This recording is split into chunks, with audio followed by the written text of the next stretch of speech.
My boss stepped onto my line during Saturday dinner rush and asked, "Can you cook a menu that can save an entire restaurant group?" For 1 second, the kitchen forgot how to breathe. The pass was slick with steam. Tickets hung in a white row above my head. Duck fat snapped in a pan behind me. Thyme hit hot butter. A runner waited with 2 plates in each hand. Miles Carter, my sous chef, was calling for more garnish from Guard Manger, and one of the line cooks had just burned the edge of a sauce because the room was moving too fast for anyone without a pulse. Claire Thomas had no business standing on the expeditor's side of my line, not during Saturday service. Not in a cream cardigan with a board folder tucked under one arm. Not with the kind of expression that said the fire outside the kitchen had finally become hotter than mine. I wiped the rim of a porcelain plate with a damp towel, slid it toward the runner, and looked at her properly. "Boss?" I said. "I'm doing that right now." "You're cooking dinner for 92 people, Claire said, her voice low enough not to carry beyond the pass. "I'm asking if you can build a menu that convinces investors not to dismantle my company." Miles stopped moving behind me. That told me the room had heard enough. I turned back to the line. 2 duck, 1 scallop, 1 lamb, walking now, I called. The cooks moved again. Good. A kitchen survives by never letting panic become the loudest voice. Claire waited until the plates left the pass. Then, she set the board folder beside my prep notes. "Adrian Lewis forced an investor tasting in 3 weeks, she said. "If the flagship fails, he gets the votes to restructure the restaurant group and replace me with his own management team." There it was. Why she was trapped. Claire owned the majority operating stake in a group of high-end restaurants she had built from one narrow dining room and a rented walk-in. Adrian was the board member with money behind him, the kind of investor who called hospitality unit performance and measured soul by how quickly a table turned. "What does he want?" I asked. "To cut the flagship into a cost-efficient concept, sell 2 locations, and install a corporate chef who will follow his numbers instead of my standards." There it was. What the opposing side wanted. Control of the group. Control of the flagship. A cheaper menu, a safer spreadsheet, and Claire removed from the room before anyone noticed the food had lost its reason to exist. "And why me?" I asked. Though part of me already knew. Claire looked past me to the line, where my cooks were moving with the brutal rhythm of a good kitchen under pressure. "Because your bistro is the only restaurant in this group with rising margins and better reviews than the flagship," she said. "Because you use every trim, every bone, every herb stem before it becomes waste. Because Adrian thinks high-level food cannot scale, and your kitchen proves him wrong every night." That was the third piece. Why I was involved.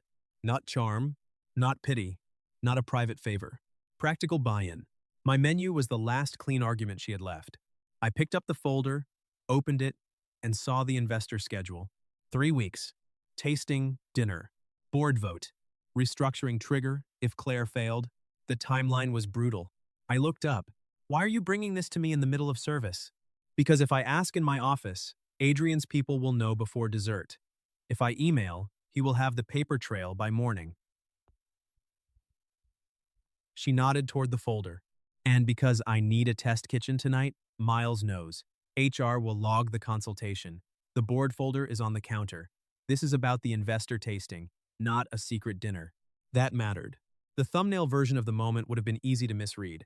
Owner, chef, late night, apartment kitchen. But Claire was not asking me to cross a line. She was documenting one before we stepped near it. Miles came to the pass with a plate towel over his shoulder. "I'm on witness duty," he asked. Claire nodded. "If Ethan agrees." I looked at Miles. He lifted one eyebrow. "You've always said the flagship menu had no spine." "I say many things under stress. Mostly true things." I looked back at Claire. "If I refuse, my bistro position stays untouched." "Yes," she said immediately. "HR will receive that in writing before you answer." "If I accept, menu authority is mine. Compensation is approved by the board, not privately by you. Adrian doesn't see prep sheets before the tasting. You do not step on my line to micromanage plating." She blinked once. "You are negotiating while holding a spoon." "I negotiate better with sauce nearby." Miles leaned in. "He does." Claire's mouth moved like she almost smiled. "Almost." "Deal," she said. I handed the folder back. "Then I'll finish service. After that, we test the first course." "At my apartment," she said, "the residential kitchen has the exact induction set up the flagship's private dining room uses." Miles on speaker?" "Miles on speaker?" In person, if he can stay awake. Miles groaned. I turned back to the line. 2 minutes to fire next course, I called. Then, without looking at Claire, I added, and, boss? Yes? If this menu is going to save your group, you need to eat before midnight. She went quiet. The pans kept hissing. Then she said, I'll try. No, I said, plating the lamb. You'll do it. I don't cook for fainting investors. Miles laughed once. Claire finally smiled. Small, brief, but real enough to survive the heat. 3 hours later, the scream of the commercial hoods was replaced by the quiet ventilation of Claire's high-rise apartment kitchen. The difference should have felt luxurious. Instead, it felt like a controlled experiment. The marble island held a board folder, 6 labeled prep bowls, a digital timer, 2 tasting spoons, and the HR email confirming my bistro position would remain untouched if I refused the flagship assignment. Miles sat on a stool near the far end of the island with a coffee in one hand and the expression of a man who regretted friendship. Claire had changed into a plain cardigan over a kitchen-safe top and tied her hair back. No wine on the counter, no soft staging, no candlelit private dinner, just a legal pad, a tasting schedule, and 3 weeks to beat Adrian Lewis. I set my knife roll on the island and opened it. The carbon steel blade caught the overhead light. Claire watched my hands. You always travel with that? Only when someone asks if I can cook. Miles took a sip of coffee. He sleeps with it under the pillow. I do not. He tried once. I was 23 and working brunch service. Claire looked from him to me. Should I ask? No, I said. Miles said, yes. I pointed the knife toward Miles without moving my feet. Witnesses are replaceable. He lifted both hands. The small humor did what it needed to do. It loosened the room without lowering the stakes. I began with shallots. The knife moved in fast, even beats against the board. Claire stood across the island, close enough to watch technique, far enough to keep the workspace clean. Miles opened the board folder and read the investor list aloud. Harrison Vale, he said, oldest board member. Former restaurant critic before he became rich enough to pretend he never cared about art. Claire nodded. Harrison is the swing vote. If he backs the tasting, Adrian loses momentum. Then Harrison gets the first bite that matters, I said. I scraped shallots into a bowl. Claire turned a page. Adrian will attack food cost. He already flagged your projected menu increase at 20%. Good. Claire looked up.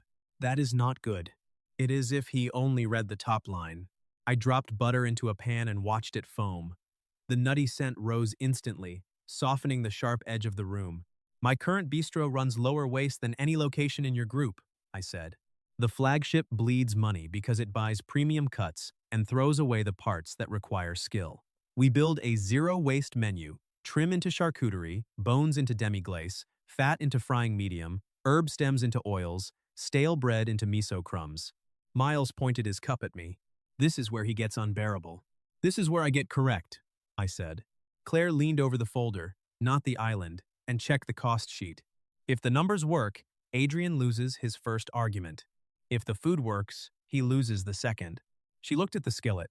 And if the investors don't understand the work, I added the shallots to the butter. The sizzle filled the kitchen. Then we make the work impossible to ignore. The first test dish was scallop risotto with brown butter, lemon, and a parsley stem oil bright enough to cut through the richness. Claire tasted it standing at the counter, spoon in hand, board folder still open beside her. She closed her eyes for half a second. Miles watched her. I watched the texture of the rice. That was safer. Well? I asked. Claire opened her eyes. It tastes expensive. It isn't. It tastes like it is. That is better. Miles leaned over and tasted from his own spoon. Needs acid. I know. You were waiting for me to say it? I was hoping you had stayed awake for a reason. He pointed at me again. See? Unbearable. Claire took another bite. This time, her shoulders lowered. Not much. Enough. For the first time that night, she was not watching the boardroom in her head. She was tasting. That mattered more than praise. By 1 in the morning, we had a rough spine for the tasting menu. Course 1, hamachi crudo, compressed melon, fermented chili. Course 2, brown butter scallop risotto, parsley stem oil. Course 3, dry aged squab with cherry juice and roasted bone sauce. Course 4, short rib with celery root, charred onion, and gremolata. Course 5, bitter greens, citrus, and spent grain crisp. Course 6. Olive oil cake with preserved lemon and thyme honey. Claire read the list twice. This is ambitious. It needs to be. Adrian will call it indulgent. Then we show him the margin sheet. He will call that manipulated. Then Miles shows him the prep logs. Miles lifted his coffee, thrilled to be weaponized. Claire set the menu down. What if 3 weeks is not enough? The question landed quietly. I turned off the burner. The kitchen ticked as the metal cooled. 3 weeks is not enough to build a restaurant, I said. It is enough to reveal one. Claire's fingers stilled on the edge of the paper. I slid one of the tasting spoons toward her. You built this group. I'm not creating something from nothing. I'm cooking what the place should have been brave enough to serve. She looked at me across the island. Not like an owner assessing a chef. Like someone who had been holding a wall alone and had just found a second set of hands. Then Miles ruined the moment by clearing his throat. I would like the record to show that this is inspiring, but I am still charging overtime. Claire laughed. This time, not almost. The flagship kitchen at 6 the next morning looked too clean to trust. Stainless steel counters, perfectly labeled walk-ins, brand new equipment, line cooks, standing with the posture of people trained not to question a system that did not love them back. Miles stepped beside me, carrying a clipboard and a thermos. This place looks like a hospital. We're going to mess it up. Professionally? Eventually. I dropped my knife roll onto the center prep table. The thud echoed. Every cook looked at me. Good. Morning, I said. I'm Ethan. For the next 3 weeks, this is my line. We are not here to impress Adrian Lewis. We are not here to make food that looks safe in a spreadsheet. We are here to cook a tasting menu that proves this kitchen deserves to exist. No one moved. I picked up a carrot from a crate. Also, anyone throwing away usable trim without asking Miles first buys family meal. One cook near the fryer raised a hand. What if Miles throws it away? Miles said, I never waste anything except patience. That got the first laugh. Small. Enough. For the next 4 days, the world shrank to heat, prep lists, and the sound of knives hitting boards. We broke down lamb and saved the bones. We rendered fat. We turned vegetable scraps into stock. We tested fermentation batches in labeled containers. Claire stayed mostly in the back office, true to our boundary. She fought Adrian's emails, reviewed vendor contracts, and kept investors from panicking while I rebuilt the line. She skipped lunch twice. On the 5th day, I carried a ceramic bowl into the cramped office and set it over the corner of her keyboard. She jumped. What is this? Braised short rib, celery root puree, gremolata, also known as food. Ethan, I don't have time. That is why I brought a fork. She looked at me. I leaned against the doorframe. You can fight the board after 3 bites. 1 beat. 3. I own the restaurant group. I control the fork. For a second, she looked too tired to argue. Then she picked up the fork and took a bite. Her hand paused halfway back to the bowl. The steam rose between us. Good? I asked. She swallowed. Exceptional. I grinned. Careful. Praise ruins cooks. You seem resistant. I've trained for years. The bowl was half empty when I left. That was the first real win of the week. Adrian arrived on day 7. He walked into the kitchen with 2 men in suits and no hairnet. That alone told me he was not there to understand anything. I was breaking down a whole lamb on the butcher block when the swing doors opened. The line went quiet in stages. First the guard manger station, then pastry, then sauté. Miles stood near the prep sink, towel in hand, eyes narrowing. Claire entered behind Adrian, her clipboard pressed flat against her side. Her face was controlled. Her grip was not. Chef Scott, Adrian said, surveying the room. I wanted to see what was costing my investment group a 20% increase in food costs. I set my boning knife down. Mr. Lewis, I said, you're standing in an active kitchen without safety gear. His smile did not change. Is that how you greet investors? When they violate health code? Yes. One of the suited men shifted. Claire stepped forward. Adrian, either put on a coat and hairnet or move behind the marked line. He looked at her like she had slapped him. She did not blink. Miles walked over and offered a disposable hairnet with the politeness of a man offering a duel. Adrian took 1 step back instead. His eyes dropped to the prep sheet on the pass. Fermented garlic honey, dry-aged squab, whole animal butchery. He lifted the page. This is not scalable. This is culinary ego dressed as strategy. I wiped my hands. With respect, your cost model is incomplete. There it is, Adrian said to the suits. The chef has discovered finance. The chef discovered waste, I said. The previous flagship menu paid premium pricing for center cuts and discarded usable trim. This menu reduces waste by converting trim into charcuterie, bones into sauce, and rendered fat into cooking medium. Food cost rises on page 1 and falls on page 3. Claire turned her clipboard and handed Adrian the updated sheet. The numbers are verified, she said. Adrian barely glanced at it. You approved this? Day. Yes. Without board review? As majority operating owner, I approve menu development. The board reviews the tasting outcome, not every carrot Ethan cuts. The kitchen stayed silent. Adrian's jaw tightened. He dropped the prep sheet back on the pass. 3 weeks, Claire. If this tasting fails, the restructuring vote moves the next morning. It won't fail, she said. He looked at me. We will see if your chef can do more than talk. I picked up my knife. He can also sharpen things. Miles coughed into his towel. Claire gave me a look that meant not now and also maybe thank you. Adrian left with his suits. The kitchen did not move until the doors stopped swinging. Then one of the line cooks whispered, "Do we still save carrot tops?" Miles said, "Especially now." The next attack came disguised as public safety. 2 weeks before the tasting, Claire walked into the kitchen with her face pale and a folded notice in her hand. "Health inspectors are upstairs," she said. "Anonymous tip. Raw protein storage. Expired vendor licenses. Cooling logs." The kitchen froze. An unscheduled audit could shut us down long enough to hand Adrian the vote without him ever tasting a plate. I looked at the line. Then, at the log shelf. This was why boring work mattered. "Miles," I said. "Kill burners.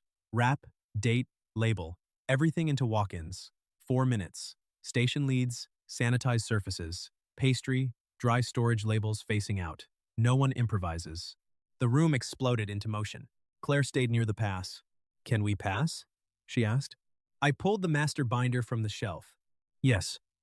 "Tell me the truth." "Ack." I looked at her. "I am."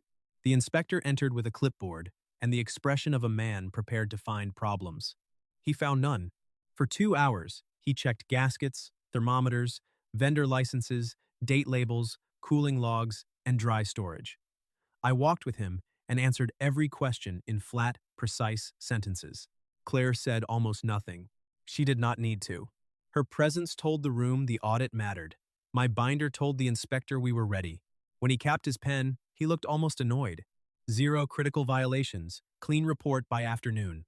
The doors closed behind him. For a full second, no one moved. Then the kitchen erupted. Not cheering. Cooks are too tired for cheering. But shoulders dropped. Someone laughed too loudly. Miles leaned against the prep table and whispered, "I have never been so attracted to a cooling log." I pointed at him. "Never say that again." Claire turned away from the staff and pressed both hands briefly against the pass.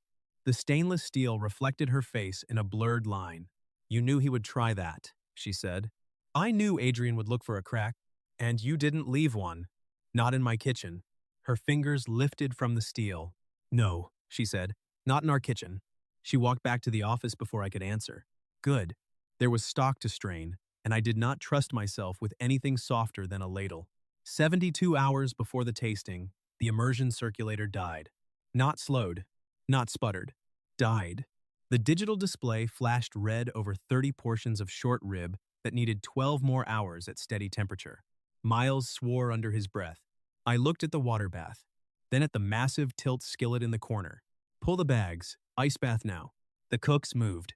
Claire appeared at the kitchen doors, reading the room instantly. "What happened?" "Circulator blew." "Can we replace it?" "Not fast enough." "Can we cut the course?" "No." The answer came out harder than I intended. Claire accepted it. "What do you need?" I pointed at the tilt skillet. "Water to 80%. Thermostat at 140. Digital probe. Ice.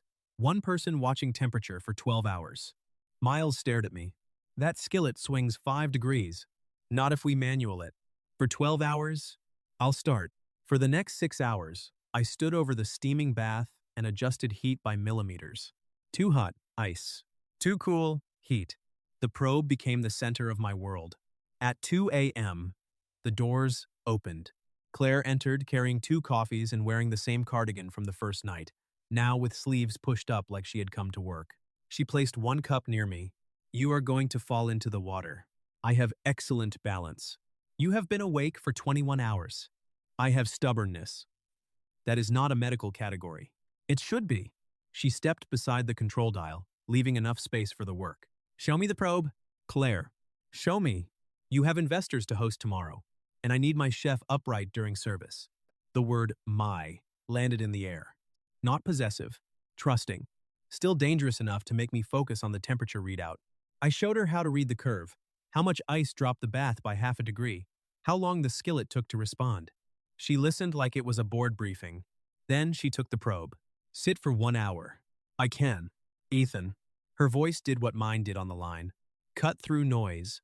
I sat on a milk crate 6 feet away and drank coffee, while Claire Thomas, owner of a restaurant group worth more than I could imagine, stood over a tilt skillet at 2 in the morning and guarded 30 bags of short rib like the future depended on not losing 1 degree. Because it did. Miles arrived at 3, took one look at the scene, and whispered, I leave you alone for an hour, and the owner becomes a line cook. Claire checked the probe. Less talking, more ice. Miles looked at me. I like her better as chef. Don't start. The tasting night arrived with white tablecloths, polished glassware, and the kind of silence that only expensive rooms can create. Investors filled the center table. Harrison sat at Claire's right. Adrian sat across from her, smiling like he had already found the flaw. In the kitchen, the line was electric. No one wasted movement. No one spoke unless the food required it. Course 1, I called. Hamachi, fermented chili, melon, walk-in 30. The first plates left the pass like a promise. Then the second. Then the third. 2 hours became a controlled burn. The scallop risotto held. The squab left perfect. The short rib, saved by manual heat and Claire's 2 in the morning stubbornness, cut like butter. Between courses, Miles updated the cost sheet in real time. Waste. Percentages. Yield. Lavore. Adjusted margins. The numbers mattered because Adrian had built his attack around cost. If the food dazzled but the margins failed, he still had a knife. He used the squab course. A server came back pale. Chef, Mr. Lewis says the squab is undercooked. Miles muttered, It is medium rare because civilization exists. He is doing it for the table, I said. Claire stood near the pass. If he makes a scene, he won't. I plated a new portion myself. The bird was perfect. Rested, ruby-centered, glazed with cherry juice, and finished with bone sauce. I carried it into the dining room. The conversations dipped. Adrian looked up with satisfaction already forming. Mr. Lewis, I said, setting the plate in front of him. I apologize if the standard preparation was not to your preference. I selected this portion personally. He picked up his fork, ready to cut it apart for show. Before he could speak, Harrison cleared his throat. The squab is magnificent, Adrian. Adrian froze. Harrison wiped the corner of his mouth with a napkin.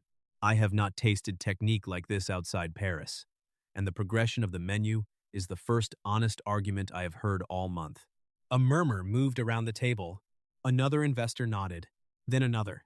Adrian looked down at the plate. For once, the food had spoken before he could. Thank you, chef, he forced out. I nodded. Enjoy. Back in the kitchen, Miles was waiting with the cost sheet. Final margins, he said. 3% above Adrian's target. I took the sheet and looked at Claire. Take this to Harrison before dessert. She did. She did not send me. She did not hide behind me. She walked into the dining room with the numbers in one hand and the dessert course still moving behind her. By the time the olive oil cake hit the table, Harrison had signed the tasting approval. 2 more investors followed. Adrian's restructuring vote died before the dessert plates cleared. Not because he became generous. Because the food worked. The numbers worked. And Claire had made the room red both. After service, the kitchen was scrubbed down until the stainless steel shone under fluorescent light. The staff left slowly, laughing in the strange, hollow way cooks laugh after surviving a war. Miles took the final cost sheet to the office safe and told me if I ever made him calculate parsley stem oil yield again, he would fake his own death. I believed him.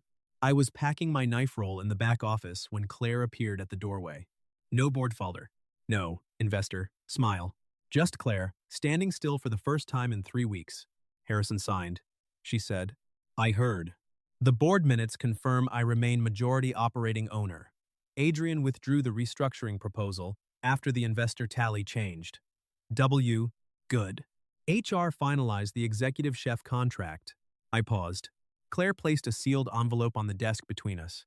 Board-approved compensation. Menu authority. Reporting structure through operations and HR. Adrian can't touch it. If you say no to anything personal, this contract stays. Clean. Separate. Documented.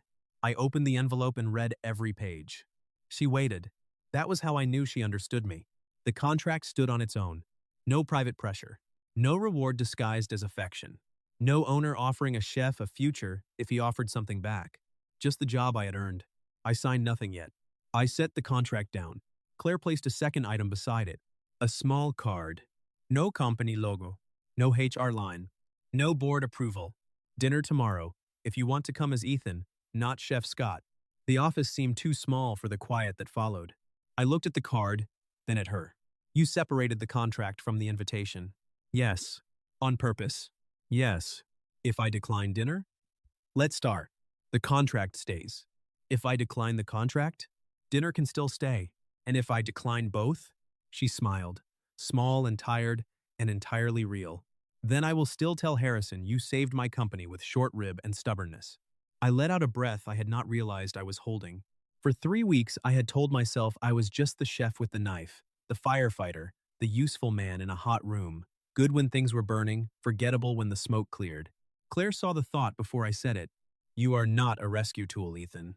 I looked at the knife roll, then at the contract, then at the dinner card. You're the owner of a restaurant group, I said. I still live above my old prep kitchen half the time. I know. You sit across from investors who buy buildings between courses. You talk to fire like it listens. That is not the same thing. No, she said. It is better. The sentence landed with the force of a plate hitting the pass. Claire stepped back from the desk, leaving the contract and card where they were. I asked if you could cook because I needed a menu, she said. I am asking you to dinner because I want the man who built it without letting me lose myself in the process. For once, I had no joke ready. That should have terrified me. It did not. I picked up the dinner card first. Not the contract. The card. Claire saw the order. Her eyes brightened before she looked away. Tomorrow, I said. What time? I thought you were inviting me. I am. Then you pick. 8. I'll be early. I know. The next night, the industry party filled the flagship dining room with press, investors, chefs, and people who used the word concept when they meant money. I arrived in a clean jacket, not Chef White's. The executive chef contract had already gone to HR. Miles had witnessed the signing and declared himself emotionally exhausted by paperwork he did not profit from. Claire stood near the entrance in a tailored black suit, speaking with Harrison. When she saw me, she excused herself and crossed the room. The conversations shifted. Adrian, still near the bar with what remained of his dignity, watched us. Claire did not look at him. She stopped in front of me and offered her hand. Not for optics. Not because the board needed a picture. Because this time, there was nothing left to prove. You came, she said. You said 8. It is 7:52. I said I'd be early. Her smile broke fully. Then she turned to the room and said, clear enough for Harrison, Miles, the investors, and Adrian to hear. Everyone, this is Ethan Scott, the new executive chef of the flagship and the person I trust most when the room gets hot. Miles whispered from somewhere behind me, that better not become the slogan. I almost laughed. Claire heard him and did laugh. The sound moved through the dining room warmer than the lights. Later, after speeches, after Harrison praised the tasting, after Adrian left before coffee service, Claire and I stood by the pass, where the first plates had begun 3 weeks earlier. The kitchen smelled of roasted bones, citrus, and clean steel. A small plate sat between us, 1 spoonful of scallop risotto, finished with parsley stem oil. The first dish from her apartment kitchen, the first proof that the menu had a heartbeat. Claire picked up a spoon and tasted it. Then she handed the other spoon to me. Still exceptional, she said. Careful. Praise ruins chefs. You seem resistant. I've trained for years. She looked at the dining room, then back at me. No contract talk tonight? No. No, Adrian? Absolutely not. No board folder? I looked around. If Miles hid one in the kitchen, I will fire him. Miles called from the office. I heard that. Claire laughed again. Then the room quieted in the way kitchens do after service, when the rush is gone and only the truth remains. I looked at the pass. The place where heat becomes food and pressure becomes something people can taste. 3 weeks earlier, Claire had stepped onto my line and asked if I could cook. I had thought she was asking about skill. She had really been asking if I could stand beside her, while everything she built came under fire. Now, the restaurant group was hers. The flagship had a future. My role was clean. The choice was clean. Claire placed the spoon down. "What happens now?" she asked. I looked at the small plate between us. "Tomorrow we build prep lists." That sounds romantic. It is, in my culture. And tonight, I picked up the dinner card she had given me and placed it beside the empty plate. Tonight, I show up as Ethan. Lou. Her smile softened. Not relieved. Not rescued. Chosen. "Good," she said. Outside the dining room windows, the city moved in gold and black. Inside, the kitchen lights stayed warm over the pass, the knives were clean, and for the first time in years, I did not feel like I had built an empire for someone else and walked away hungry. This time, I had a place at the table. The end. Closing thoughts. Core lesson. Real partnership is built when both people protect the work and the heart. Green flag. They separate the job from the choice, so love stays clean. Please like and subscribe so we can share more stories like this.